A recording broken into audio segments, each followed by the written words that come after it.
The sun was barely up when I got the email from the HOA, subject line, Architectural Violation Notice. I blinked twice, thinking it had to be a mistake.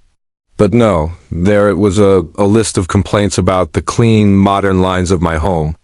Incompatible with neighborhood aesthetics, too angular, lacks colonial harmony. I nearly laughed. Not because the note wasn't insulting, it absolutely was, but because the woman who sent it, Karen Delaney, had no idea who I was. She signed it, HOA Architecture Committee Chair, and I couldn't help but grin. She may have been queen of the cul-de-sac, but I was chair of the State Zoning and Architectural Review Board. Yes, the very office that approves or denies entire neighborhood developments, but I didn't flex. Not yet. Instead, I replied politely, "Thank you for your feedback. I believe my home complies with all current state and county zoning regulations. Please refer to Article 7, Section C for the Design Variance Clause. Happy to discuss further if needed." That only poked the bear. 2 days later, Karen showed up at my front door with a clipboard and the smug aura of someone who thinks they've won before the game even starts. "This won't do," she said, scanning the slate gray exterior and minimized landscaping like it offended her personally. "It just sticks out. The HOA will require you to repaint, restructure your roofline, and add shutters within 30 days.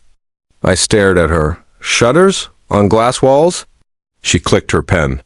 "You'll also need to remove the flat roof pergola. It's too urban. This is a traditional neighborhood." I nodded slowly. "You're aware this home was approved by the county and cleared by the regional planning office, correct?" Karen raised a brow. "We go by our guidelines here.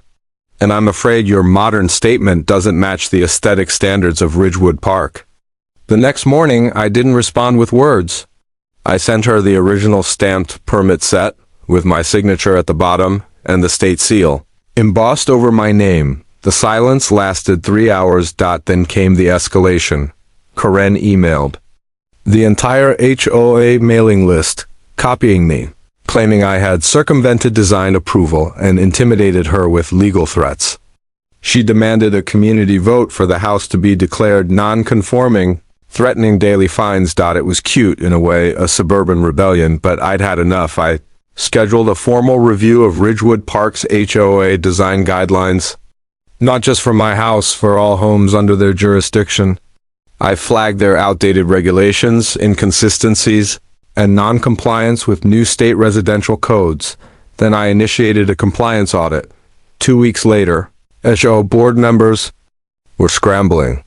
Turns out a dozen homes in the neighborhood, including Karen's colonial fantasy, violated newer fire retardant siding rules and energy-efficient roofing mandates. The kicker? Karen's pergola, the one she boasted about in better suburbs. Magazine hadn't been permitted at all. Suddenly, I wasn't the problem. She was. Karen tried to fight back, accusing me of abusing my power. I didn't respond, the state board did. Her HOA's authority was suspended pending investigation. Their right to fine homeowners? Revoked. Architectural control? Stripped. And Ridgewood Park? It was put under state-led regulatory oversight. A week later, I got a handwritten letter slid under my door. "Apologies for the misunderstanding. I now realize your home brings a unique and welcome character to our community." I framed it. Because in the end, Karen didn't just criticize my architecture. She tried to put me and my work in a box too small for the future I was building, but boxes are for people who fear change. I design what comes next, and sometimes justice doesn't come with a gavel. It comes with blueprints, stamped approved.